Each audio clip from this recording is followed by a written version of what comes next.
First of all, let me thank all of you for coming today. I guess we had another one of those tragedies in the Capital Region out in Schoharie where there was a shooting. But we appreciate those who have taken the time to be here. And I want to thank my colleagues who are here with me today in support of this particular proposal, especially my colleague from the other side of the building, Assemblyman Lawler, who worked very diligently to help me and him work together to put this proposal, which I think is historic in its nature and really should be acted upon.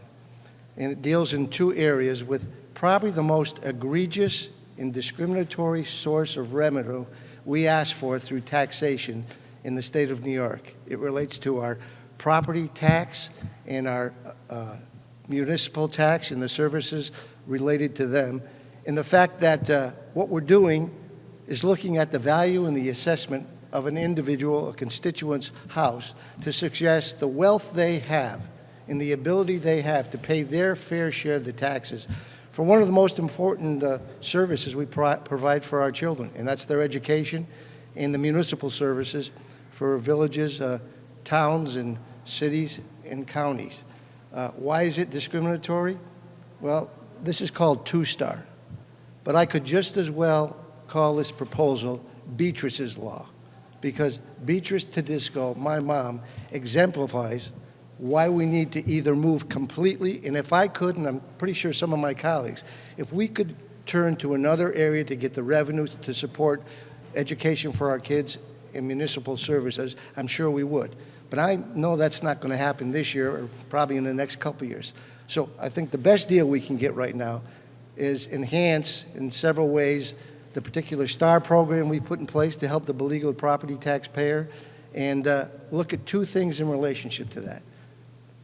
How can you possibly say the value of a house in and of itself that individuals have paid for 30, 40, or 50 years, told at work, now maybe on a fixed pension or a fixed income system, have to pay the taxes and are wondering, I got my mortgage paid, I paid for it over 30, 40 years, but now the taxes are so high, I don't know if I can sustain this. When I said Beatrice Tedisco exemplifies a lot of the younger people just getting in their future, middle income and middle class and seniors, I'll tell you the story. My dad worked in the foundry for 30 years in the General Electric. Very difficult place to work. Asbestos all over the place, red hot steel over your head. Succumbed to stomach cancer at the age of 67. My mother was about the same age. She lived for 30 more years to the age of 97. Do you know what she lived on for 30 years?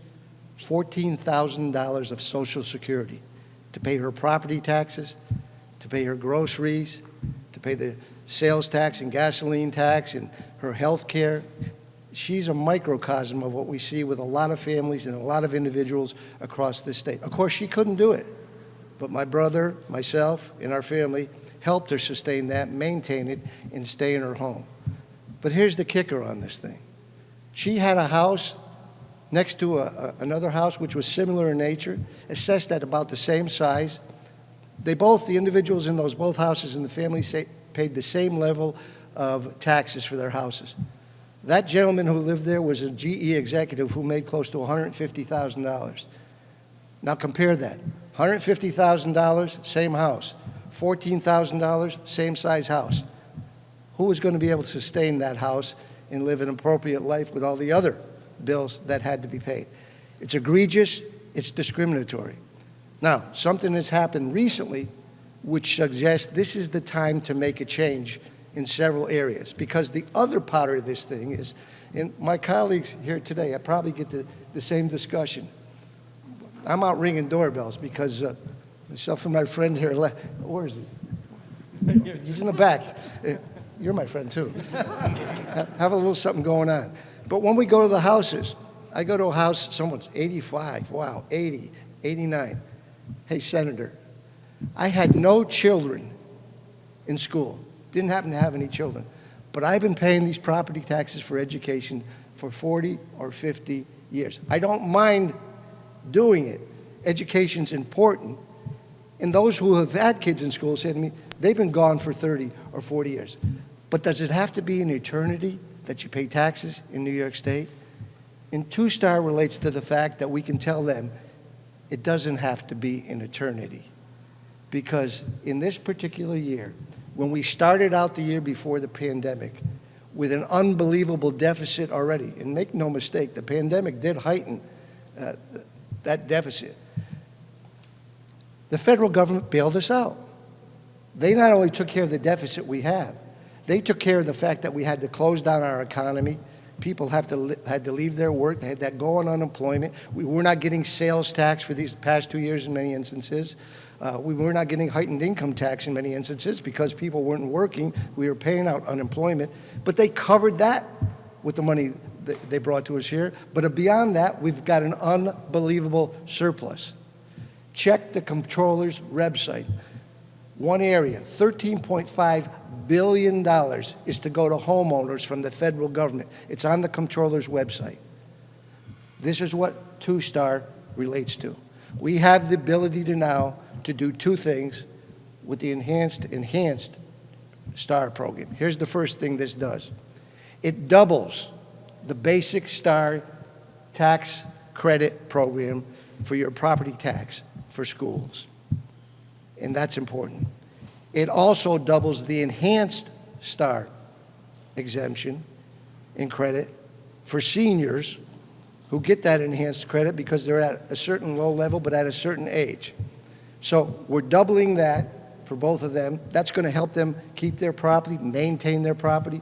But here's the second thing about eternity, what I mentioned. We can tell them now 319,000 people left the state of New York last year. Empire Center just did a poll. You know what they said the number one reason was? Of course, taxes. This will incentivize young people, middle-aged people to say, maybe there is a future in New York. It's not the only thing we have to do. But what this says is taxes will no longer be eternity for those who fit into the enhanced program at the income level. They won't get a credit anymore. When you're 80 years of age under this proposal, or above, 83, 84, 85, or you reach 80 years of age, no more taxes in New York State. You'll never have to pay taxes in the state of New York if you fit in with the income level of the enhanced STAR property tax rebate credit. That won't exist for them anymore. You won't get a tax bill anymore. It won't be eternal anymore. So now, here's an area where we can incentivize people to stay here and say, maybe there is a future in New York State. I get to be 80 years of old. You got to all be excited right now. Think of the future you're going to have. You know, I was dreading my 80th birthday. I can't wait to get there in 40 more years. No, not really. But we think it makes imminent sense. There's $13.5 billion, read the comptroller's report, for homeowners in New York State. And this is a way we can keep them in our homes. And make no mistake about it, we have young homeowners who bought homes just before the pandemic and are struggling right now because along with the pandemic, along with their income being at a middle level, you know we have the highest inflation in 40 years. Gas prices, we've talked about that. Heating prices, grocery prices, healthcare prices. They're having to make some real decisions now about, can I keep my house? Can I keep my home? Can I pay the mortgage? Can I pay those school property taxes? This would relate directly to the largest tax we have for homeowners, the school property tax that they have. We'll enhance that for the basic program. And for the seniors, you get to be 80, you're on Easy Street now. You don't have to pay any more taxes.